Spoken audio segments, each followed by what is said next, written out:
Let's Take This Outside with Marianne Iveson, the podcast where she speaks to athletes, outdoor professionals, and scientists about why they connect with nature.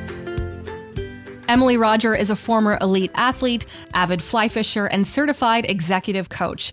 Raised in New Brunswick along with her three sisters, sports were not part of Emily's life until well into adulthood. After working as a dental hygienist, she decided to pursue her passion for triathlon and cycling. Some of Emily's notable career moments include a two-time UCI GranFondo World Championship, Canadian Masters National Time Trial Championship, and 70.3 Ironman World Qualifier. But along with her success in cycling and triathlon came more than a few hardships. These life-altering events made her a stronger, more resilient, more grounded, and more grateful athlete in person. She has taken a step back from racing at a professional level to pursue all things that truly bring her joy. Please welcome my dear friend, Emily Rodger. We're hydrated. Our hair is up. Emily Rodger, welcome to Let's Take This Outside. Thank you, Marianne. I wish we were outside right now and not sitting in both of our offices for this. I know. As half my guests so far, we met outside and we met, I'm just jumping right in. We met cross-country skiing in a class with a former guest of mine, Liam Walk, who is teaching. And what do you remember about that? All I remember is us instantly being friends. I was like, yep, Marianne, you are my new best friend. It was this instant love at first sight connection where I'm like, I don't know if she knows this yet, but we are going to be pals for life. And poor Liam. We were the worst. Or the best, one or the other. I think I was the worst skate skier. But your engine is the biggest by far. Yeah, and that's kind of and speaking of Liam, that's kind of what's happening right now in my running. I'm cardiovascular wise, my body wants to go, but putting my legs into a new motion other than riding a bike, no, they don't want to do it yet. I want to talk about trail running because Liam's coaching you, right? He is. This podcast is so incestuous. I'm okay, this is the thing right now. And it's also I have to remind myself that we're on a podcast because I just feel like I am chatting with you and just catching up, which is kind of the basis of this podcast, right? Yeah. I just invite all my friends. I just have to remember that people will be listening to this. No, it's fine. It's fine. We're going to be okay. But Liam is now coaching me for ultramarathon. Oh my God, that's awesome. We have so many things to talk about today. I'm tagging that a little later. Emily, you are one of my biggest positive influences, and I'm so lucky to call you my friend. And it's kind of really hard to summarize your bio, your achievements, your experiences. But I'm going to start with a pretty simple question that I know you've answered a million times. How does one go from being a dental hygienist to a professional cyclist? To the multiple things you are today. Yeah, that's a big question. How does one go from that? I think it is about pursuing what feels right to pursue. It's even with dental hygiene of how I got into dental hygiene. And it was just because of this feeling of, actually, it was because of going to the orthodontist as a kid, having braces, and my dental hygienist who worked on my teeth was one of the most influential people in my childhood. And I say that because she was just so kind and so loving and made me feel special. She made me feel important. And so when I kind of graduated high school and was thinking, what do I want to do with my life? And I didn't know. And I was like, I want to make people feel the way that she made me feel. And that's kind of how I got into dental hygiene. But then to go from that to being a cyclist, a friend of mine gifted me a road bike in my late 20s. And I didn't really have the opportunity to play sports growing up as a kid. And got my first taste of athletics. And got on that bike, and it just felt like my body was meant to pedal a bicycle. And I kind of tapped into this level of confidence that I had, this level of athletic capability. And as you know, a big long story from there. Is there any part of you that looks back and said, like, it's not about regret, it's just kind of like a wonder. Like, don't you kind of wish you discovered cycling earlier? Was there any part of you that wished that, or just everything works out the way it works out? I think everything has worked out the way it's worked out. And I feel so grateful that I was able to experience it in the way that I did, as in getting into sport as an adult. There were certainly times, especially starting out in the sport, that I wished that I had have had the opportunities to start younger.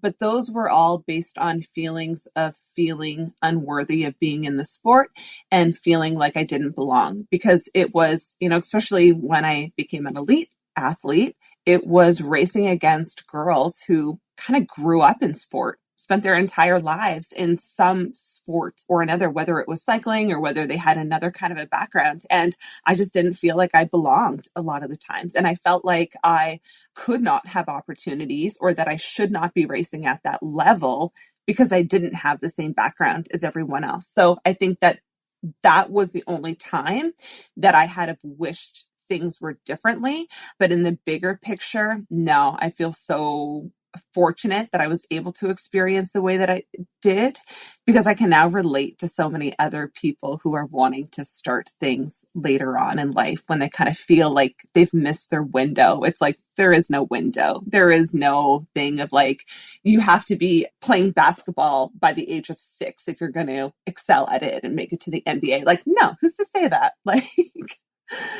you lived an athlete's worst nightmare. I'm just going to jump right to the story that you've told over and over again, because, you were racing professionally and, again, you didn't get on a bike till your late 20s, but, you're racing professionally. You're in that like that cycle, right? No pun intended, but you're in that cycle of like training hard and racing.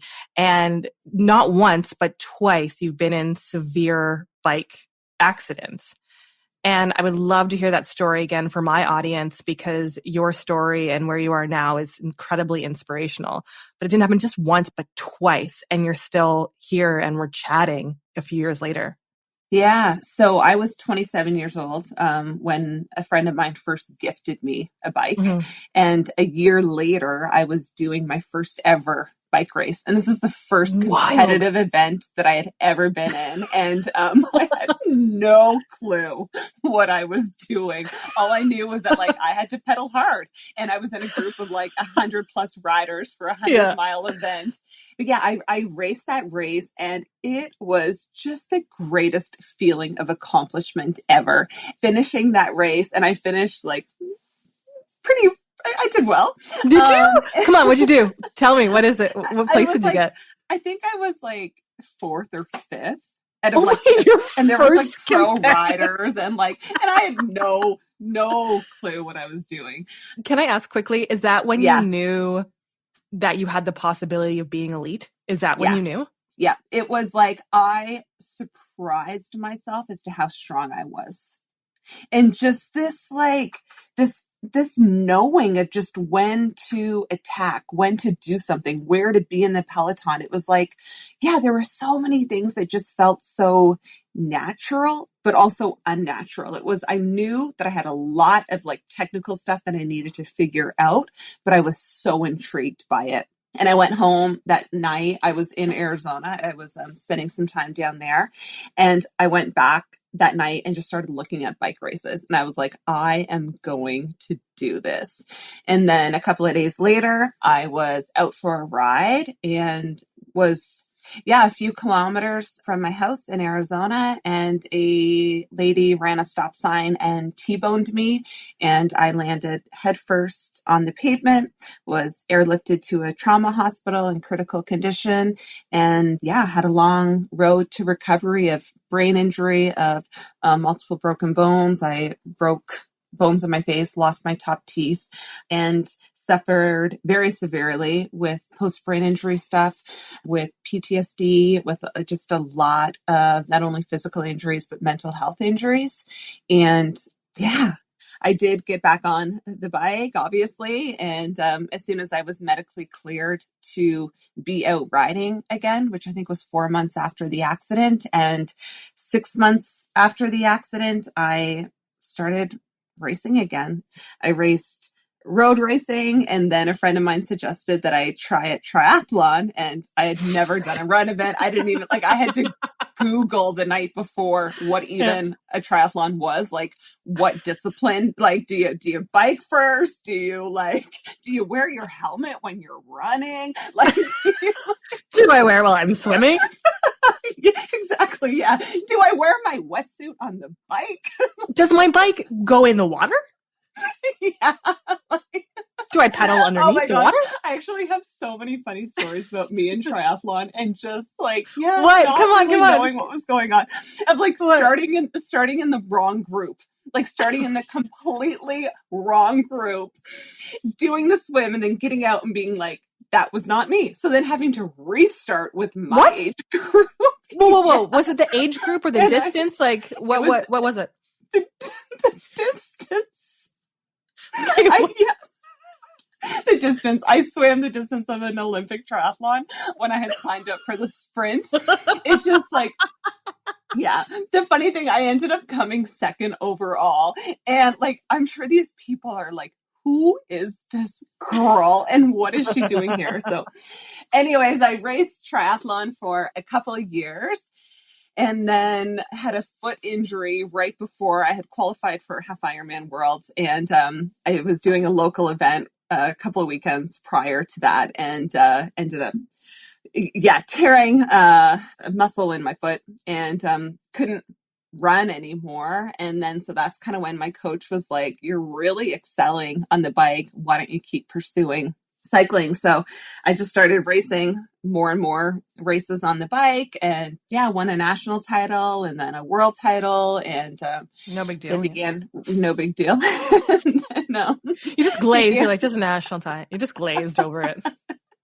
Yeah, and then I won, UCI GranFondo World Championships in the time trial and then began racing at the elite level. And a couple of years after that was racing a stage race in France. And I had just won my second world championship title over there. I had won the road race that time and then placed third in the time trial. And was racing my final race of the season for a British team in France and was 3/4 of the way through the first stage and a vehicle got onto the race course. And the thing that I feared the absolute most in my life, the thing that you think of what are the chances that this can ever happen again, happened again. And I was hit and And lightning struck twice, right? For you. Yeah.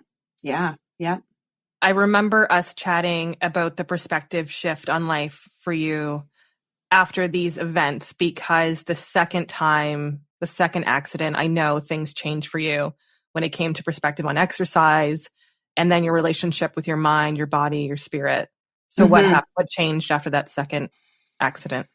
So after that second accident, I had 8 days by myself in hospital in France and I had no teammates with me. I had no family with me. It was just me and just a lot of time to think and to kind of to take that step back and think what am I doing here? And I had just won this second world championship title. I had only been racing really for a few, maybe 5 years at that time, and nothing ever felt like enough.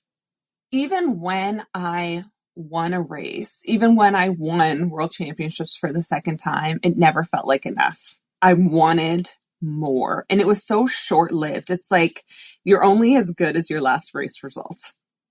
I really thought about how much time I was being away. I was on the road nonstop, living out of a suitcase, and kind of always feeling like I was trying to prove my self-worth, both to other people and to myself. And my grandmother had passed away the night before that race. And just that feeling of being in France, being so far away from home, and all of the sacrifices that I had made over those years to be able to race at that level of missing family events, missing my best friend's wedding, missing all of these things that I was I cannot keep doing this. This bike, these titles, these races do not mean as much to me as I was trying to convince myself that they did. And so I did go back to racing 4 months after that accident when bones had healed. I think I raced 3 stage races back to back, and finishing that third stage race, it was the Tour of Gila, which is a really tough stage race in New Mexico. And I was just depleted in every way, like in every way that, you do when you just complete like a 5-day or a 7-day stage race, but just mentally, I knew in that moment, I was like, this is the last finish line I'm going to cross for a little while. And I remember emailing my coach after that and just saying, like, I'm not quitting this sport, but I am going to take a few months and just ride solely for fun.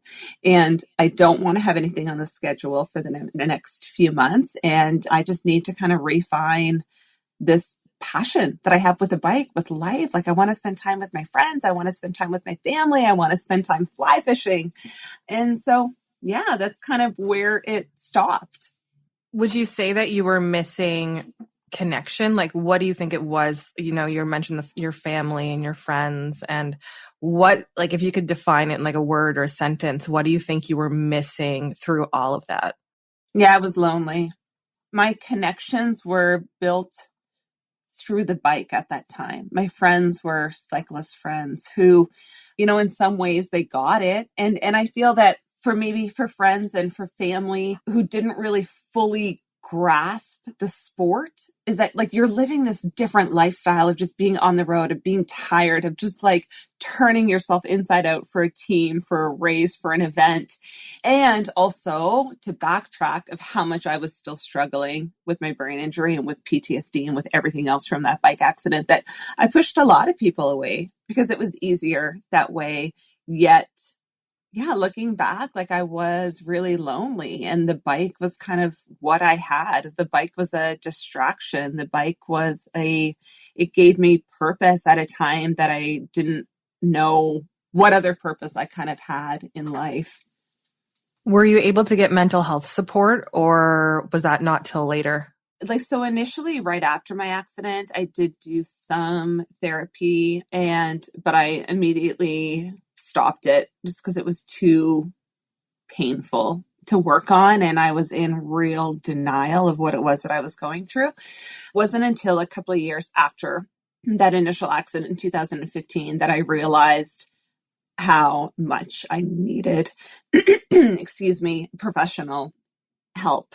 And so I did. My mom's a therapist, and it was actually right after I won Canadian Masters Nationals, and I was driving home from Quebec and just pulled over on the side of the road and just kind of had this mental breakdown of, I can't do this anymore. I can't keep trying to pretend like everything is together and that I'm this like strong athlete, because inside I just felt so weak and so broken. And so I called my mom and I was like, okay, I need help. And so she helped me find a different therapist. And from there, I took my mental health as seriously as I took my physical training. And I kind of made that commitment to myself that summer of as much time as I spend focused on training, focused on like, what is my plan to get myself ready for this next race? I will equally be as invested into what can I be doing in order to improve mentally, cognitively, like what is actually happening within me.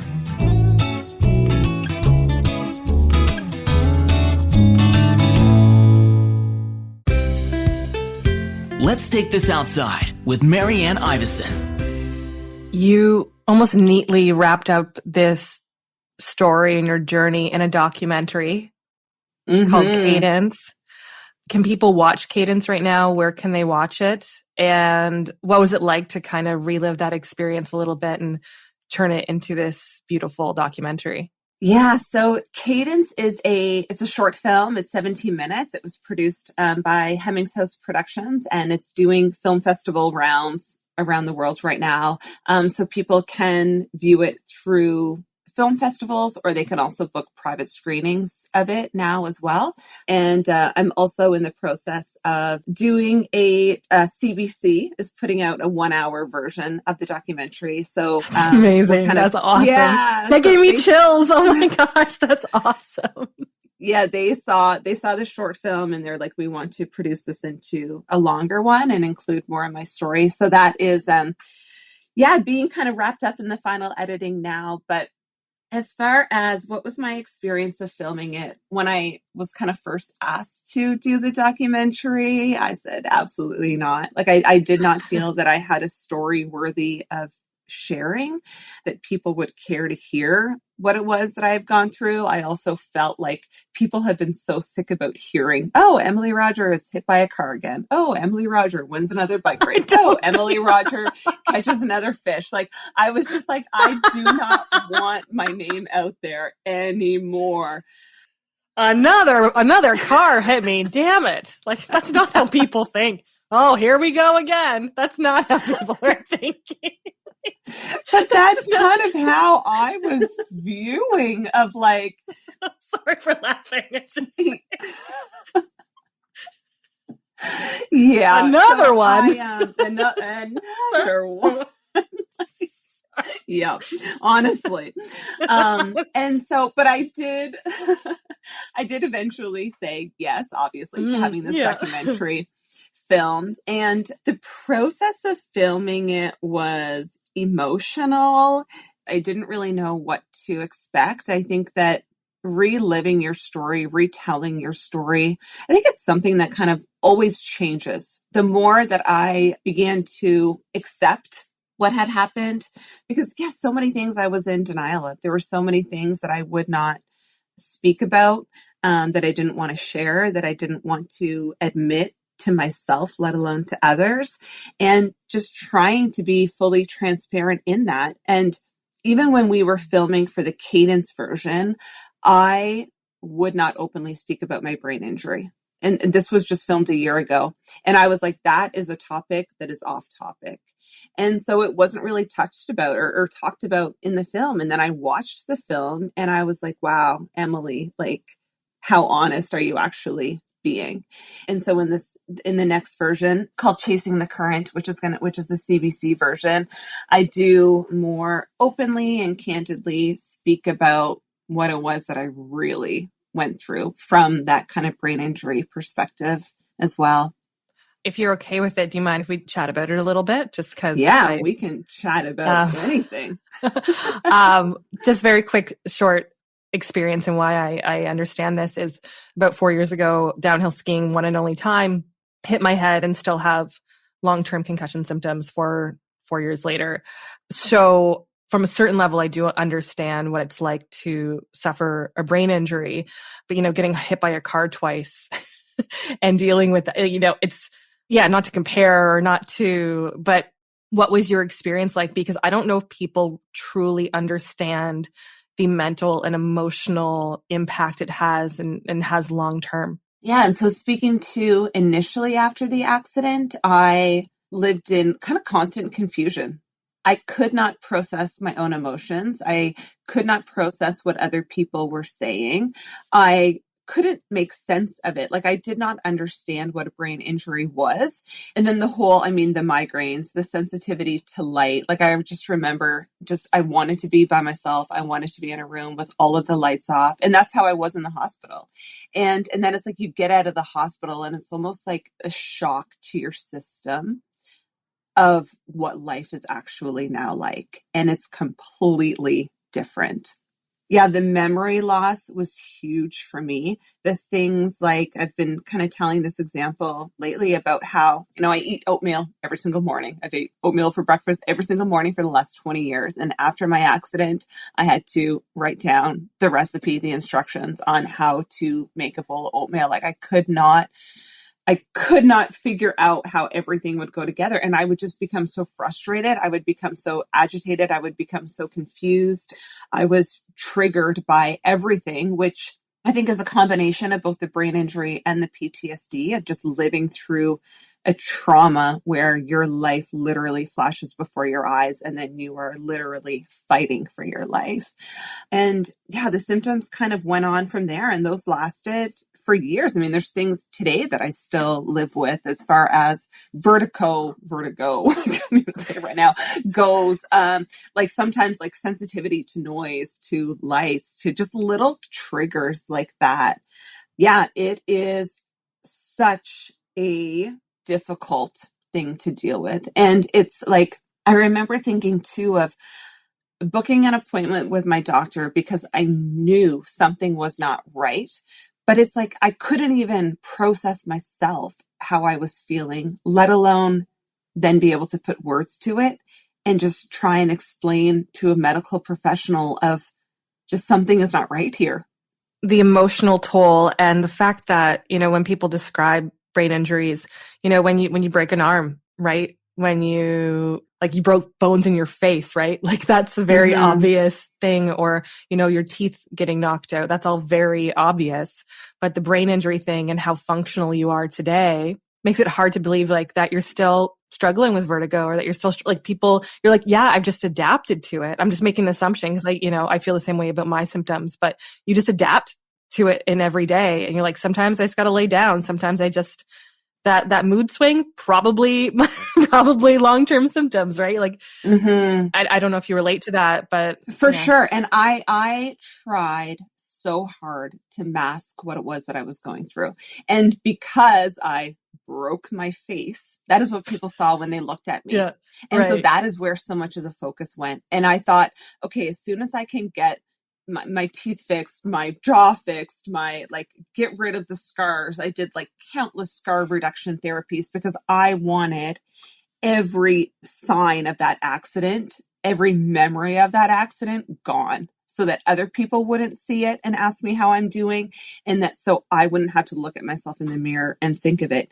Yet, yeah, you're dealing with this brain injury, this hidden injury. And for the longest time, I mean, most people, my family, my mom, my sisters, they definitely saw major changes in me, but the majority of other people, no. And a lot of that was because I pushed myself away from them. And when I wasn't feeling good, I just didn't go around people and I didn't speak about what it was that I was going through. Like, yeah, I almost felt like I did a really good job at hiding it. Yet you can only hide that stuff for so long before it takes a major toll on you. You mentioned in the documentary now that you felt like it was maybe missing a piece of it and maybe you weren't being totally honest. So how does it feel? Is it still feel uncomfortable talking about it with me right now, or does it feel therapeutic? Like, what is that emotion? It is what it is. That's what I lived through. That's what I went through. It's my experience. It's my story. And I think it's important to share it because I want people to see me for me. I want to see me for me. And yeah, being able to accept all parts of myself, whether people understand it or not. I'm going to switch gears a little bit to trail running because you mentioned it in the beginning, and you're training for an ultra marathon, right? I am. My first one. Okay, actually, I don't remember when this is. I need to look back in our text messages. It was months ago. You're like, do you want to run like a 50K trail race with me? And I'm like, no, I don't. Actually. And that's what like, I love no, about you. The both of us were just so blunt and like, no, yeah, because you were. Your response was, no, I don't want to do that. I'll support you whatever way I can, but absolutely not. No, I'm good, thanks. Well, I went ahead and signed up for it. So first of all, which race is it? What's the distance of it? How's training going with Liam? You mentioned that, again, another guest of mine, Liam, is coaching you. How's that experience been like? And I would like to also wrap it in a neat little bow about how all your things you love are outdoors, but let's talk about trail running first. Yes. So my first event is actually in a couple of weeks. I'm doing a 50-kilometer race in Maine. And then June 17th, I'm doing the Gaspé Ultra Marathon. Maine's awesome. Where are you racing? So it's this kind of like secret event. I don't even know what I'm allowed to say about it. It's not like a public thing. But yeah, it's a 50-kilometer race. And then my first, I guess, like kind of sanctioned event is I'm doing the Gaspé Ultramarathon, June 17th. And then I from there, I fly down to California with my boyfriend and a few friends, and we're pacing a friend of ours for his 100-miler. And then we're going to Quebec Mega Trail after that. And Nice. my boyfriend is racing a 100-miler there. So I'm going to pace him for that. And then after that, who knows what I'll do. Okay, so you went from 1 to 18 very quickly. You know how I do things. Intensely. Oh. So what are you loving? Obviously, you know, you're trail running with your boyfriend and friends, but what are you loving about trail running? It's a new sport for you. So what are you loving about it? Yeah, I started running more last year just by myself because I wanted something completely different than the bike. And I love learning new things. And I definitely ran a lot when I was racing triathlon, but mostly on the road. And I just wanted to be off the beaten path. I wanted to be in the woods, and I wanted to be using my body in just a different way. Biking felt very natural. It felt like I was just good at it. Where running, it's never felt overly natural to me. Yeah, like I've had this interesting relationship with racing where I am trying to kind of reframe my views on it and how I feel about it.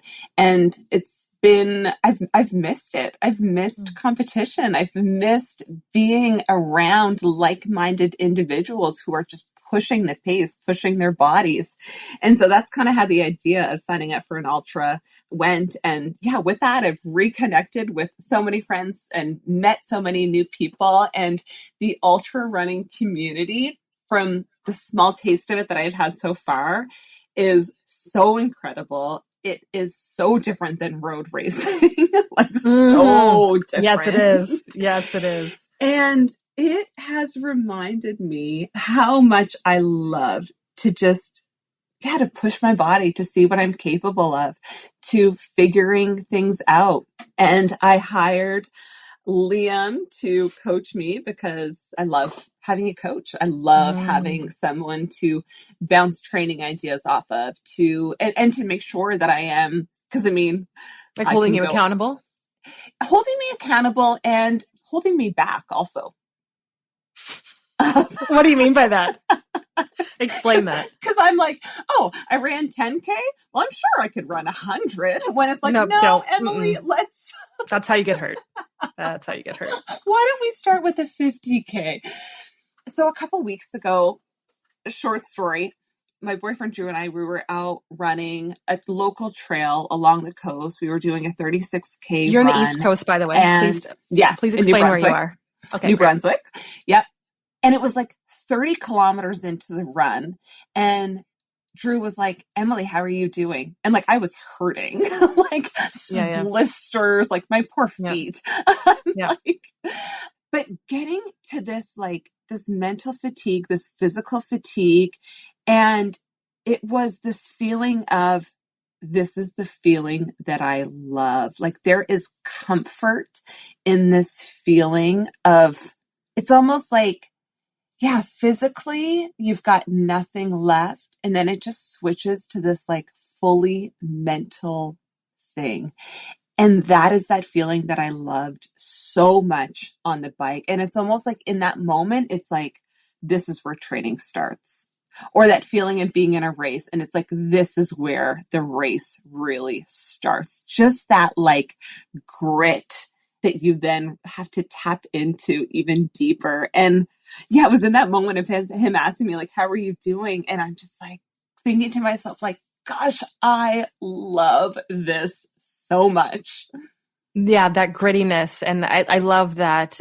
Maybe it took you a little bit longer to get there with trail running, but it's easy. I think it's easy to fall into grittiness in trail running because you're in nature and it's unpredictable and every rock is different. Like a road, like yes, you have hills, but a road is a road, right? Yeah. In trail running, it's like the hills and the rocks and the trees and then you get distracted by the beauty around you as well, right? It's so different. And you also love to fly fish too. You just came back from Chile. And you had this amazing experience I saw on social media. So fly fishing, that's a very different experience, right? Than trail running, cycling. What is that for you? But I just recently started thinking about the comparison between trail running and fly fishing. And fly fishing, I started doing that when I was really suffering from a brain injury, and I just needed something completely different than riding. Because it's like, when I was riding, I was so focused on numbers. I was so focused on strength, and I had a hard time kind of getting to that kind of mindless place that fly fishing brings me to, because I'm so consumed with thinking about the fish, of reading the water, of watching for rises, of figuring out what fly to use. Like, there's so much technical stuff that goes into it. And I find that trail running is kind of similar in that, of you're constantly like aware of your surroundings. You're aware of your footing. I'm aware of what my body is doing, especially because I don't feel as experienced in it as I do on a bike, where I get on a bike and I can just ride, and I just want to go fast. I just want to push myself. Where trail running, I feel like there's a lot more that I have to kind of think about. That, I can go out and do a 3-hour run, and all I am thinking about is what is happening in that given moment. And that is that feeling that I have of being on the water as well, which is one of the reasons why I love it so much. I just get so lost in nature, so consumed in just the present moment. It's like, sometimes my mind will be wandering, and I'll have to say to myself, like, okay, Emily, just focus on what's happening right now. Where so far, my experience in trail running, I haven't had to do that. It's like, I am always right there. And in fly fishing, I am always right there. Would you call it a meditative experience? Yeah, I think for some people it definitely would be. I think for me, in many ways, it would be a meditative. It would be a very prayerful experience for me. Yeah. Yeah, I wanted to know what that word was for you. I think everyone kind of has their, some people call it flow, some people call it meditative, you say prayerful. I think it's like the same theme though, right? Yeah. Yeah, I think flow is also a really good word for it, because you feel completely present. And how often in your daily experience do you experience that? I don't think we do a lot in 2022. Yeah. And experiences like that, like fly fishing, like trail running, like, some other things, they remind me of just how powerful it is to just be present. It's like you and I in this conversation right now. It is just you and I. Like, yes, this is a podcast, but it is like, the only thing that matters right now is the conversation between you and I, this dialogue, and just really learning how to be present and be intentional with everything that we do, and with our time, and with how just precious it is. Yeah. I love it. I feel so honored. I've teared up multiple times during this conversation. I feel so honored to be able to share this with you. And I also would, more on a technical part of it, I want you to be able to plug anything you'd like to plug, including your podcast, yourself. You're an executive coach. Tell me about your podcast and anything else that you want my audience to know about. You just have so much going on, but I know, of course, a documentary. When is the second, the 1-hour documentary coming in on CBC? Good question. You don't? Okay. All right. Okay. I think later eventually later this summer. Eventually. Okay. This is when I need to not just be present and actually look into when are other things happening? Eventually. But yeah, I do. I work full time as an executive coach, as a leadership coach. And people can find me on my website, which is Emily S. Rodger, RODGER.com, or I'll LinkedIn, put it in the show or any notes kind of too. social media thing. Yeah.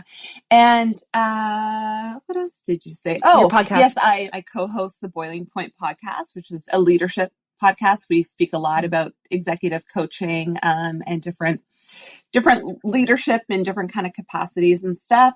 And what else?